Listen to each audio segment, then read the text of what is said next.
2024 GR86 Trueno Edition got about 1,400 miles on it. Manufacture date 124, which actually isn't that new. We've had a few 424 and 524s in the shop. Why don't we see what's inside the oil strainer? So immediately dropping the pan, no surprise, the light gray RTV and less of it as expected from a late 2023 revision engine. Looks like they carried on the same to 2024. You can see in some of these spots there's still an excess amount of RTV applied to that lower oil pan, especially when we see the pictures of inside the crankcase on the engine side. Total shocker inside the oil strainer, not that much. Only a few little pieces. We can see our old friend Mr. Green Speck hanging out in there. And here's what we pulled out. Again, just a few little pieces and then a few green specks.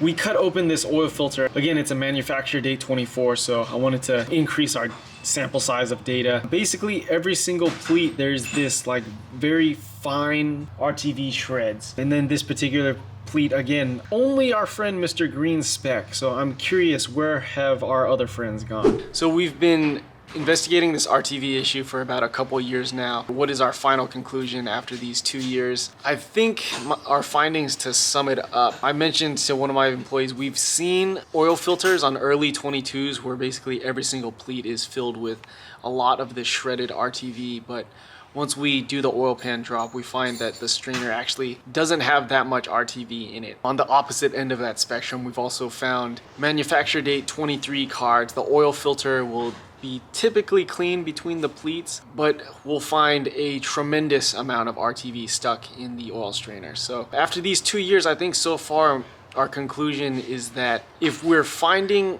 RTV in the oil we drain out, that typically means that there is a higher probability of the oil pickup being blocked with RTV. And I think why we're seeing it in the engine oil is that, you know, when we drain the oil, gravity does its thing and the RTV falls down from inside the strainer, or that RTV was already inside the oil pan anyway. I almost want to say there's a correlation between if there's a lot of little shredded pieces inside the oil filter, that probably means that the oil strainer is relatively clean for whatever reason. This is just what we've seen based on doing an RTV inspection on cars and then dropping the oil pan. This is the first 2024 oil pan drop we've done. I'm 100% confident it's not going to be our last. So we'll get a bigger sample size of data. We'll drop more oil pans on 24s and I will keep you guys updated.